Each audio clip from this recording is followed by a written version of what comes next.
Hello everyone. इस video में हम ऑस्मो रेगुलेशन के बारे में जानेंगे। ऑस्मो रेगुलेशन क्या होता है, किन चीजों का इस पर इफेक्ट पड़ता है, क्यों इसका रेगुलेशन जरूरी होता है बॉडी में। My name is Smriti and चलिए स्टार्ट करते हैं इस वीडियो को। अगर आपको वीडियो पसंद आए तो प्लीज इसको लाइक कर दीजिएगा, शेयर कीजिएगा दोस्तों के साथ और चैनल को सब्सक्राइब कर लीजिएगा। Osmoregulation is a process by which an organism maintains the balance of water. किसका बैलेंस बना के रखेगा? ये वाटर का बैलेंस बना के रखेगा। किसके साथ? And dissolve material in its body fluid. Water और जो डिजोल्व मटेरियल प्रेजेंट है बॉडी की फ्लूइड के अंदर, उनका उनके बीच में एक बैलेंस बना के रखने का काम करता है। वही होता है ऑस्मो रेगुलेशन, यानी कि एक ऐसी प्रक्रिया है जिसमें बॉडी में प्रेजेंट वाटर और जो डिजोल्व मटेरियल्स हैं वो बॉडी के फ्लूइड में एक बैलेंस को बना करके रखना, वही ऑस्मो रेगुलेशन होता है। रिगार्डलेस ऑफ एनवायरमेंटल कंडीशन, और इसमें एनवायरमेंटल कंडीशंस क्या है, उसका अफेक्ट किस तरह से पड़ता है, तो यानी वो मैटर नहीं करता। और इसमें ऑस्मो रेगुलेशन में सिर्फ वाटर और जो डिजोल्व मटेरियल बॉडी के अंदर प्रेजेंट है वो बॉडी की फ्लूइड में किस तरह से बैलेंस्ड है, किस तरह से मेंटेन होते हैं, उसी को ऑस्मो रेगुलेशन कहते हैं। It is a vital process for health and wellbeing. तो हमारी हेल्थ के लिए और अच्छे वेलबींग के लिए ये एक ऐसी प्रोसेस है जो होनी काफी ज्यादा जरूरी है हमारी बॉडी में। And is critical for metabolic activities like thermo regulation. और ये बहुत ज्यादा क्रिटिकल भी है मेटाबॉलिक एक्टिविटीज के लिए, जैसे थर्मो रेगुलेशन होता है हमारी बॉडी में। थर्म आपको पता है हीट से रिलेटेड है और रेगुलेशन उसका रेगुलेट होना। तो जैसे हमारी हीट जो है बॉडी की एक अपनी खुद की एक हीट होती है ना, वो रेगुलेट होती है, उसका एक बैलेंस बना हुआ होता है हमारी बॉडी में, वो मेंटेन रहती है। तो इसी तरह से ऑस्मो रेगुलेशन भी बहुत ज्यादा जरूरी होता है। क्रिटिकल प्रोसेस होती है मेटाबॉलिक एक्टिविटीज के लिए, इंपॉर्टेंट होती है। Excretion of toxic waste and electrolyte balance. तो जैसे एक्सक्रीशन किया जाता है हमारी बॉडी से टॉक्सिक वेस्ट का, और इसके अलावा जो इलेक्ट्रोलाइटिक बैलेंस होता है हमारी बॉडी में, तो ये जिस तरह से ये इंपॉर्टेंट होते हैं उसी तरह से ऑस्मो रेगुलेशन भी एक ऐसी प्रोसेस है जो बहुत ज्यादा इंपॉर्टेंट होती है। हमारी बॉडी के फ्लूइड में वाटर और डिजोल्व मटेरियल्स का एक बैलेंस बनाकर रखना काफी ज्यादा जरूरी होता है। तो आगे देखते हैं। नेक्स्ट हमें जो पॉइंट है वो मेन पॉइंट है। Here are some ways the body regulates osmoregulation।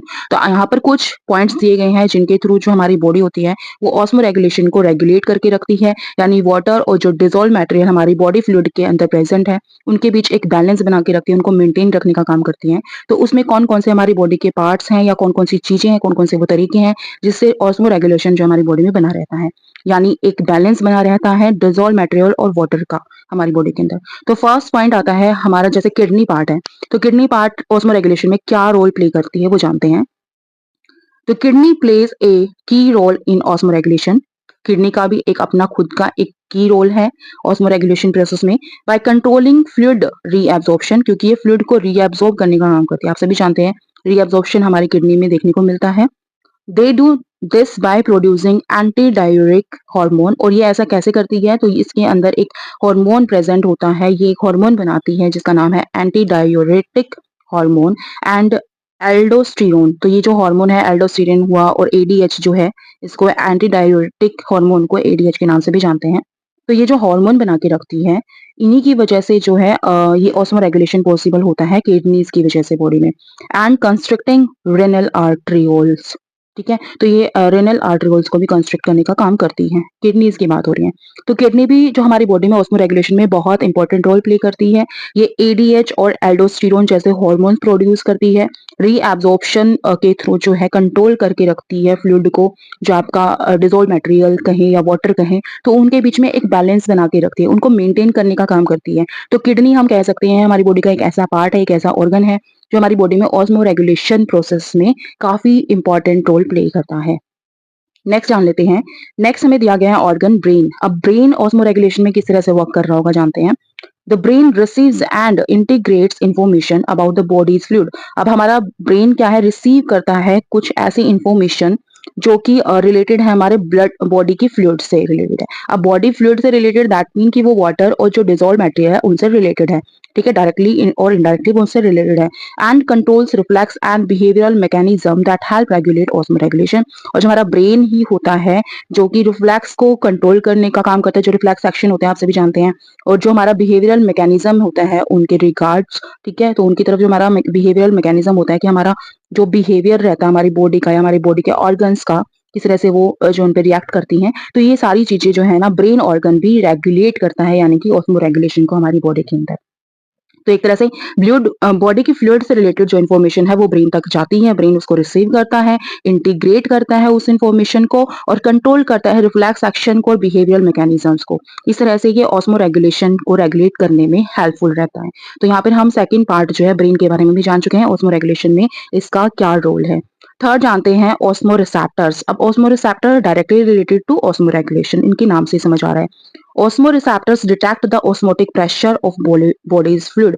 तो देखो ऑस्मो रिसेप्टर्स जो होते हैं वो डिटेक्ट करते हैं ऑस्मोटिक प्रेशर को। ये ऐसे रिसेप्टर्स होते हैं जो बॉडी के अंदर ऑस्मोटिक प्रेशर को डिटेक्ट करते हैं। आप सभी जानते हैं ऑस्मोसिस से रिलेटेड है ऑस्मोटिक प्रेशर। ये ऑस्मोसिस किस प्रेशर के थ्रू हो रहा है या किस फोर्सेस से हो रहा है या उसकी जो स्पीड है किस तरह से वर्क कर रही है। तो ये ऑस्मोटिक प्रेशर वही प्रेशर है और ये बॉडी के फ्लूइड को डिटेक्ट करने का काम करती है कि बॉडी के फ्लूइड में कितना ऑस्मोटिक प्रेशर है। तो ऑस्मो रिसेप्टर्स हम कह सकते हैं ये भी जो है रेगुलेट करता है osmoregulation in our body. Next दिया गया है ट्रांस मेम्ब्रेन ट्रांसपोर्ट प्रोटीन। ये बहुत ज्यादा इंपॉर्टेंट है, तो ध्यान से देखिएगा। आपसे इससे रिलेटेड कोई क्वेश्चन भी आपको एग्जाम में पूछा जा सकता है। जैसे कोई पंप के बारे में पूछ लिया गया, सोडियम पोटेशियम पंप का पूछ लिया आपसे, ऑस्मो रेगुलेशन में किस तरह से वर्क करता है। तो ये काफी ज्यादा इंपॉर्टेंट टॉपिक बनता है। इससे रिलेटेड अगर कोई क्वेश्चन बनता होगा तो मैं आपके साथ जरूर शेयर करूंगी। तो देखिए ट्रांस मेम्ब्रेन जो ट्रांसपोर्ट प्रोटीन होते हैं वो ऑस्मो रेगुलेशन में किस तरह से वर्क करते हैं। Cells respond to osmotic stresses. तो जो सेल्स होती हैं हमारी बॉडी की वो ऑस्मोटिक स्ट्रेसेस पर रिस्पॉन्ड करती हैं। आप सभी जानते हैं अगर हमारी बॉडी में ऑस्मोटिक स्ट्रेस बन रहा है तो हमारी जो बॉडी की सेल्स हैं वो उस पर रिएक्ट जरूर करेंगी by activating transmembrane transport protein. और वो रिएक्ट कैसे करेंगी, जो ट्रांस मेम्ब्रेन आपके ट्रांसपोर्ट प्रोटीन है यानी कि आपके प्लाज्मा मेम्ब्रेन में जो ट्रांसपोर्ट प्रोटीन प्रेजेंट है जो सब्सटेंसेस को ट्रांसपोर्ट कराते हैं आउट ऑफ द सेल और इन द सेल, ठीक है, इनसाइड द सेल। तो वो जो ट्रांसपोर्टेशन होता है वो वाली सेल्स जो आपकी ट्रांस मेम्ब्रेन में प्रेजेंट है या जो वो प्रोटीन ट्रांस मेम्ब्रेन प्रोटीन जो प्रेजेंट है तो वो क्या करते हैं, एक्टिवेट हो जाते हैं जब भी सेल रिस्पॉन्ड करती है ऑस्मोटिक स्ट्रेसेस पर to move osmotically active ions. जो ऑस्मोटिकली एक्टिव आयंस है या ऑस्मो रेगुलेशन में या ऑस्मोटिक स्ट्रेसेस की वजह से जो मूव कर रहे हैं तो उनको मूवमेंट कराती हैं ट्रांस मेम्ब्रेन ट्रांसपोर्ट प्रोटीन। वो सेल से बाहर भी ले जा सकती हैं उनको और सेल से अंदर भी लेकर आ सकते हैं। तो इस तरह से वो एक रेगुलेशन बना के रखती है, एक बैलेंस बना के रखती है, मेंटेन करती है वाटर की क्वांटिटी को और डिजॉल्व जो मटेरियल प्रेजेंट है बॉडी के अंदर, बॉडी फ्लूइड के अंदर, उसको रेगुलेट करने का काम करती है। तो हम कह सकते हैं जो ट्रांस मेम्ब्रेन ट्रांसपोर्ट प्रोटीन होते हैं वो भी हेल्प करते हैं ऑस्मो रेगुलेशन के प्रोसेस में हमारी बॉडी में, क्योंकि वो जो एक्टिवली या फिर कहें जो एक्टिव जो आपके आयंस होते हैं जो ऑस्मोटिक स्ट्रेसेस का कारण बन रहे हैं, ऑस्मोटिक स्ट्रेसेस जनरेट कर रहे हैं बॉडी में, उनको मेंटेन करती है, उनको ट्रांसपोर्ट करा देती है, सेल से बाहर भी भेज सकती है और सेल के अंदर भी लेकर आ सकती है। तो वो एक बैलेंस बनाकर रखती है वाटर और डिजोल्व मटेरियल्स का। So this was all.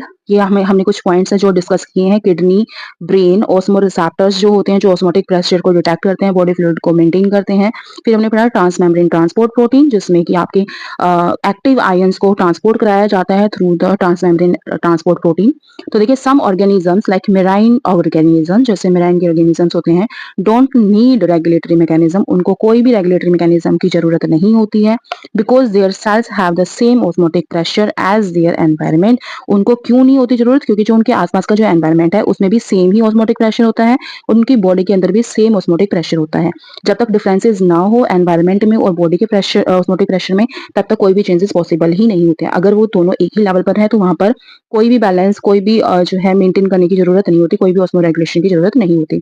Other organisms like fresh water, जैसे फ्रेश वाटर ऑर्गेनिजम्स होते हैं, need to actively take on conserve, तो उनको एक्टिवली जो है लेना चीजों को जो है ट्रांसपोर्ट कराना ज्यादा जरूरी होता है, उसमें रेगुलेशन में ज्यादा जरूरी होता है। कंजर्व करते हैं और एक्सक्रीट वाटर, वो कंजर्व भी करते हैं और वाटर को एक्सक्रीट कराते हैं और sole to maintain their internal water mineral content. यानी कि जो आपके फ्रेश वाटर ऑर्गेनिजम्स होते हैं उनको एक्टिवली टेक ऑन करना पड़ता है, कंजर्व करके रखना पड़ता है और एक्सक्रीट भी कराते हैं वो वाटर और सॉल्ट को, ताकि उनकी बॉडी के अंदरूनी जो वाटर मिनरल कंटेंट है उसमें एक मेंटेनेंस बना रहे, एक बैलेंस बना रहे। So this was all about the osmo regulation. अगर आपको वीडियो पसंद आती है तो प्लीज उसको लाइक कर दीजिएगा, शेयर कीजिएगा दोस्तों के साथ, चैनल को सब्सक्राइब कर लीजिएगा। मिलते हैं जल्दी एक नई वीडियो के साथ। Thank you so much for watching. Thank you friends, bye bye.